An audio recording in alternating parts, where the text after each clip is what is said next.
عدى علينا أمس ذكرى تاريخية وذكرى هامة. 19 مايو 1875 إنشاء الجمعية المصرية الجغرافية الخديوية.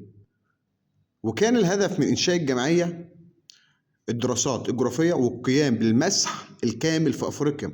وكانت الجمعية تقوم بإنشاء ونشر الأبحاث العلمية بالإضافة إلى إصدارات مجموعة من المجلات العلمية، وكانت تصدر أحدهم باللغة الفرنسية، بالإضافة للقاءات وتنظيم ندوات علمية على أهمية الجغرافيا في حياة البشر، بالإضافة إلى عمل كتيبات وخرائط ومخططات، بالإضافة إلى العديد من الخرائط النادرة.